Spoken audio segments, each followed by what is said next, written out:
নগর ভ্রমণে বাহিরিয়া তুমি দেখিতে পাইলে দূরে মায়ের ঘিরিয়া ক্ষুধা তুর দুটি শিশু সকরুণ সুরে কাঁদিতেছে আর দুকিনি মাতা ছেলের ভোলাতে হায় উনুনে শূন্য হাড়ি চড়াইয়া আকুলে চায় দেখিতে দেখিতে গেলে গেলে তুমি মদিনাতে বাইতুল মাল হতে ঘি তো আটা লয়ে নিজে হাতে বলিলে বন্ধু চাপাইয়া দাও আমার পিঠের পরে আমি সব কিছু বয়ে লয়ে যাব হায় দুঃখিনী মায়ের ঘরে কতজনে এসে আপনি চাহিল বহিতে তোমার বোঝা বলিলে বন্ধু আমার এবার আমি বহিব সোজা রোজ কিয়ামতে কে বহিবে বলো আমার পাপের ভার মম অপরাধে ক্ষুধা তুর দুটি শিশু কাঁদিতেছে আজি তার প্রাশ্চিত্য করিব নিশিত রাতে খাদ্যের বোঝা মাথায় লইয়া দুঃখিনীর আঙ্গিনাতে আল্লাহ হযরত উমর দূরে দেখছে একটা মেয়ে লকড়ি দিয়ে হাঁড়িতে জাল ঢেলছে জিজ্ঞেস করলো মা হাঁড়িতে কি আছে কিছুই নাই পানি আর পাথর দিয়ে আমি ফোটাচ্ছি বলে তবে কেন ফোটাচ্ছ বলে ছেলেগুলো কাঁদতে কাঁদতে আমার হাড়কে জ্বলিয়ে দিয়েছে ওদেরকে সান্ত্বনা দিচ্ছি বাবা খাবার হলে তোমরা খাবে এই অপেক্ষা করতে করতে ঘুমিয়ে গেলে অন্তত আমি কিছুক্ষণ হাঁটছের হারে বাতাস পাবো এই দৃশ্য দেখিয়া উমর বাইতুল মালের চাবিটা খুলে মালকে রেডি করে মাথায় নিতে যাচ্ছে উমরকে যেটা রাজ্য থেকে গোলাম দেওয়া হয়েছিল আসলামা বলছে আমিরুল মুমিনিন আপনি মাথায় নিবেন কেন এটা আমার মাথায় চাপিয়ে দেন বলছে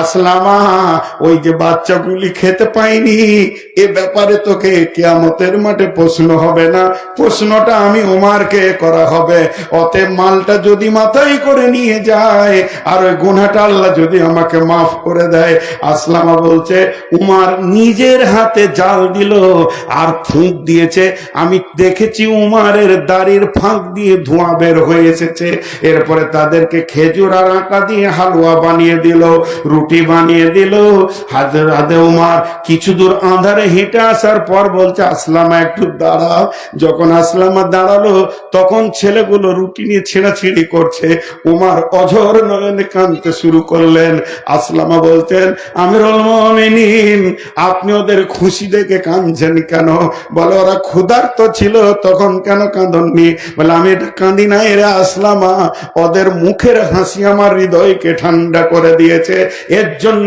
এটা আমার আবেগের অশ্রু বের হচ্ছে এটা কোন নেতা এটা কোন নেতা এর জন্য নেতাদের গীবত করা যাবে এদের যা চরিত্র বর্তমান নেতাদের ভোটের আগে বাবু বাবু আর ভোট হয়ে গেলে তখন ওকে দেখে কে ওর দরজায় 40 বার গিয়ে খোঁজ পাওয়া যাবে না তো এই চরিত্রহীন নেতাদের ব্যাপারে গীবত করা যাবে টোটাল বক্তব্যটা আজকে ছিল গীবতের ওপরে জীবের ওপরে তো আমরা জীবকে কন্ট্রোল করব আমরা জীবকে যদি কন্ট্রোল করতে পারি তো সব কন্ট্রোল হয়ে যাবে আর জীব যদি বেকন্ট্রোল হয়ে যায় কোনো জিনিস আর কন্ট্রোলের ভিতরে থাকবে না দেহে যত অঙ্গ গোনা করে জীবের ঢিলামির জন্য অঙ্গ গোনা করে আর জীব যখন সক্রিয় হয়ে যাব হে মা ওরে আমার বোন ওরে আমার বেটি জীবকে আগে রেডি করি জীবকে আগে ঠিক করে নি জীব যদি ঠিক হয়ে যায় সব ঠিক হয়ে যাবে হ্যাঁ আজকে আমরা শেষ আল্লাহ বলছে যারা জীবকে বেকন্ট্রোল করে 4টা গুনাহ গুনে বলে দিছি সামনে মানুষকে অপমান করে পেছনে গীবত করে মালকে গুনে গুনে জমা করে আর মনে করে যে আমার মাল আমার সঙ্গেই থেকে যাবে গুনাহ 4টা দেখলেন আরেকবার গুনে দিচ্ছি সামনে সামনে মানুষকে অপমান করে পেছনে গীবত করে মানে কষ্ট দেয় আর মালকে গুনে গুনে রাখে আর ওর ধারণা আমার মাল আমার চিরসঙ্গী আল্লাহ বলছেন কাল্লালায়ুম বাদান্না ফিল হুতামা কখনোই নয় তোদেরকে হুতামাতে ঢুকতে হবে অমা আদরাকা মাল হুতামা, নবী হে তোমাকে কে জানালো হুতামাটা কি? না, হুতামাটা কি? নারুল্লাহিল মুকাদা, এটা পেট্রোলের আগুন, এটা ডিজেলের আগুন, এটা কাঠের আগুন, এটা কয়লার আগুন, এটা বিদ্যুতের আগুন। আর আমার আল্লাহ বলছেন হুতামাটা হচ্ছে আল্লাহর হুকুমের প্রজ্বলিত আগুন। সে আগুনটা কমন, আল্লাহ বলবে ধর, লেপটে ধরে নেবে। আল্লাহ বলবে ছাড়, তবেই ছাড়বে। আল্লাহ বলবে আরো পাওয়ার বাড়াতে, আরো বাড়বে। আর ওই আগুনটা কেমন? যদি আমার গায়ে বিদ্যুতের তার দেওয়া হয়, যেখানেই টাচ করবেন বিদ্যুৎ পাবেন। বিদ্যুৎ এমন একটা জিনিস, রন্ধে রন্ধে, হাড়ে হাড়ে, মজ্জার ভিতরে, রক্তের ভিতরে, হাড়ে আর মাংসের যে পেশিগুলো আছে, কোষগুলো আছে, এর ভিতরে ভিতরে যেমন চলে যায়। আল্লাহ বলছেন নারুল্লাহিল মুকাদা আল্লাতী তাত্তালিউ আলা আফিদা, পৃথিবীর আগুনের চামড়া পুড়ে গেছে, বাকিগুলো ঠিক আছে, তো বাঁচানো যাবে। ডাক্তার বলবে রগ পুড়ে নাই, হালকা পুড়েছে, বেঁচে যাবে। কিন্তু আমার আল্লাহ বলছেন ওই আগুনটা তোমার রন্ধে রন্ধে চলবে, তোমার মজ্জাতে যাবে, হাড়ে যাবে, কলিজা জ্বলবে, ফ্যাঁসার ভিতরে চলবে, কান দিয়ে আগুন, নাক দিয়ে আগুন, শ্বাস নেবে আগুন, শ্বাস ফেলবে আগুন। পৃথিবীর আগুন থেকে 69 গুণ, 70 গুণ বেশি সেই আগুনটা। এটা চলবে তোমার পেটের নারীর ভিতরে, কলজের ভিতরে, সবগুলি যেন কয়লার মতো দাও দাও করে জ্বলবে। আমার আল্লাহ বলছেন ইন্না আলাইহিম মুসাদা, সেই দিন যখন আগুনটা চালাবো, তোকে ছেড়ে দিব, লাফিয়ে বেড়াবি, চলবে না, মজবুত করে বেঁধে দিব। ফি আমাদিন মুমাদ্দাদা, পাগলাকে যেমন চিকিৎসা করে শক মারে বেঁধে দিয়ে, তোকে আমার জাহান্নামের ভিতরে খাম্বাতে বেঁধে আমি আগুনটা চালাবো। এই আগুন যখন চলবে, তোরা বুঝবি মানুষের পেছনে কি বোধ করা কি শাস্তি, মানুষের সামনে অপমান করা কি শাস্তি, মালকে জমা করে রাখার কি শাস্তি, আর মাল আমার সঙ্গী হবে এই ধারণাটা করা কি শাস্তি। সেকেন্ডার বাঁচা মরিবার কালে এই ওসিয়ত করেন ওয়ারিস সকলে, মরিলে আমার তরে শুনো বারে বার, কাফনের সাথে হাত বেদনা আমার, সকলিতে মিলে ঝুলে খাটিলিতে করে, দুই হাতে ঝুলাইয়া লইয়া যাইও মোরে। এই হাল দেখে মোর যত মাখলুকাত আফসোস করিবে আর কহিবে এবার, 7 মুলুকের 7 সেকেন্ডারও ছিল, সকলে থাকিল আজ খালি হাতে গেল। হে মানুষ, একটা জায়গায় যদি কেউ প্রেম করতে পারে, ওই প্রেমটা মিথ্যা হবে না। বাপের সঙ্গে প্রেম করেন, বাপ মারা যাবে, মায়ের সঙ্গে প্রেম করেন, মা ধ্বংস হবে, বিবিকে ভালোবাসেন, সেও আপনাকে ছেড়ে চলে যাবে, সন্তান ছেড়ে চলে যাবে। মানব যদি হক আমাদের জ্ঞানী বিচক্ষণ, মুরজিয়া আল্লাহর প্রেমে কাটাও জীবন, ভূমিতে আসিয়া তুমি ভবের মেলায়, হেলাই কাটিও না মাতিয়া খেলাই। এ মেলায় বহু লোক আসিয়া ভূমিতে, সব চলে গেল কোথা দেখিতে দেখিতে, সংবাদ তাদের কিছু পাওয়া নাহি যায়, হায় আজ আছে তারা কি হালে কোথায়, নাই সে দেশে কেহ আল্লাহ বিনু আর করিবে তাহাদের বিন্দু উপকার। দেখিতে আসিলাম মেলা, দেখা হলো শেষ, চলো এবার ফিরে যাই আপনার দেশ। যেই দেশে ছিলাম পূর্বে, চলো সেই দেশে, কি আছে রয়েছ বসে এসে পরবাসে, মাতা পিতা ভাই বন্ধু আত্মীয় স্বজন, ক্রমে সেই দেশে সব করিল গমন। তোমারও গমন কাল হয়ে উপস্থিত, সম্বল সংগ্রহণ করো করো যে কিঞ্চিত, ধন ধন করিও না ধন উপার্জন, মরিলে তোমার সঙ্গে যাবে না কো ধন। ধন জন উপার্জন না রহে কাহার, আনিত ভাবে এই নিত ব্যবহার, ধন জন উপার্জন না রহে কাহার, অপরে তোমার মালে ওরা ব্যবহার। ধন ধন করিও না ধন উপার্জন, আজকে মরিলে ধন কালকে হইবে বন্টন। আপনাদের কাছে আমি একটা ভিক্ষা চাইছি, ভাষাটা ভিক্ষা বলেছি। সব বাড়ি কাছে, নারী পুরুষ শিশু বৃদ্ধ, 7 মিনিট ভিক্ষা চাইছি, চেয়ার ছেড়ে উঠবেন না, যত কষ্ট হোক। পুরা 1টা বাজবে, আমি নিজে বলবো দোয়া পড়ে যে আজকের সমাপ্তি।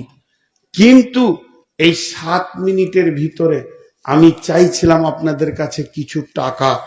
জি, ইমাম সাহেব লিখেছে যে নিচের বারান্দা যে রয়েছে, সেটাতে মার্বেল দরকার, বাইরে হ্যাঁ প্লাস্টার বাকি, অনেক কাজ বাকি, যাই হোক অনেক কাজ বাকি এক কথায়। হ্যাঁ, তো আল্লাহর গোলাম কে আছেন, একটা 5,000 টাকা 10,000 টাকার কথা বলেন, হ্যাঁ কেউ উঠবেন না কিন্তু, একজন এই মোবাইলে হাত দেবো না, তাকে লাগাতে দেবো না। যদি এখন মোবাইল খুলবে, ওটা যখন এডিটিং করবে কেটে ফেলে দেবে তাও ভালো, এখন মোবাইল খুলবে তো ওকে আর জীবনে লাগাতে দেবো না, অন্তত আমি লাগাতে দেবো না। তো আপনারা এই 5-7 মিনিটের মধ্যে 5,000 10,000 বলেন। আর আমি একটা কথা আপনাদেরকে বলছি, আমি নতুন ট্রাভেলসও খুলেছি হজ উমরার ব্যাপারে, সব জায়গায় বলছি, কেউ যদি যেতে চান তো আমার সঙ্গে যাবেন। কেন? তবে আমার টাকা বেশি লাগে, কারণ আমি আমিরাত প্লেনে যাই, ওখানেই 20,000 টাকা ভাড়া কম বেশি, 17 থেকে 20, ক্লিয়ার বলে দিচ্ছি, অন্য প্লেন থেকে।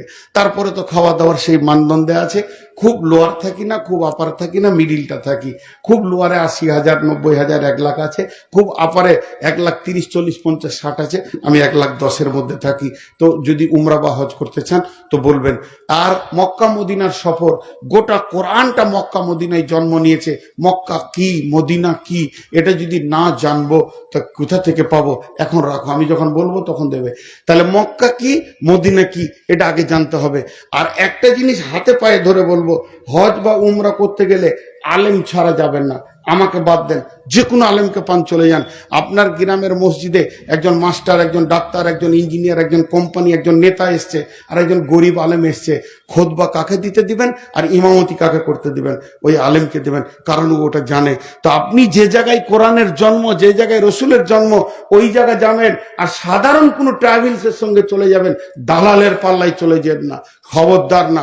আলিম হবে, যাবেন তার সঙ্গে, আমাকে বাদ দিয়ে চলে যাবেন, তাহলে সে মক্কা মদিনা আপনাকে বুঝাতে পারবে। 10,000 টাকা বেশি লাগুক, এটা আমার আপনার হাত পা ধরে আবেদন। আলিম ছাড়া হজ বা উমরাই নামবেন না, এটা বারবার বলছি।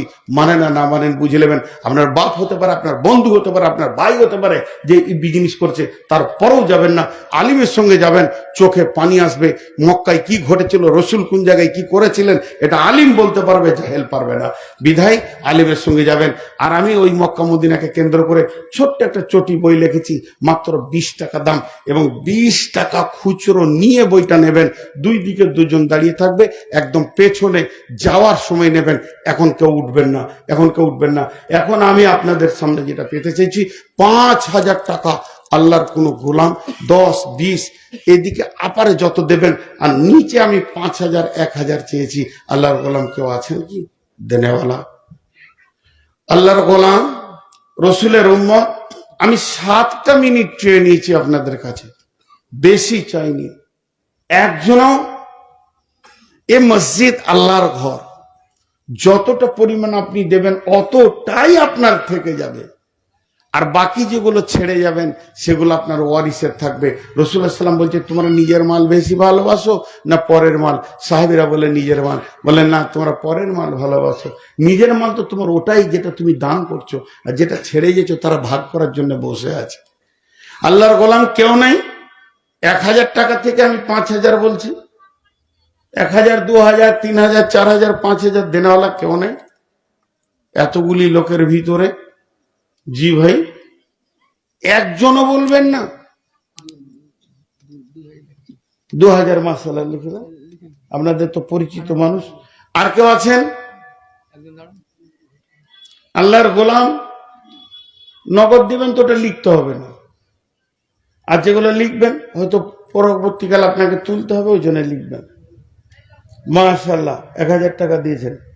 আর কেউ আছেন? 1,000 2,000 দেনেওয়ালা, 1,000 2,000 দেনেওয়ালা আল্লাহর গোলাম রসুলের উম্মত কেউ আছেন? জায়গা ছাড়িয়েন না, বসে থাকেন, কেউ দেবে ইনশাল্লাহ। আপনার বসে থাকার কারণে কেউ দেবে। 1,000 2,000 5,000 10,000 যার যেমন আছে। মসজিদটাকে সিমেন্ট বলেন, 1 প্যাকেট 2 প্যাকেট সিমেন্ট বলেন, 5,000। মাশাআল্লাহ, দেখেন একটা 5,000 টাকা দিয়েছেন আল্লাহর গোলাম নগদ। আর কেউ আছেন?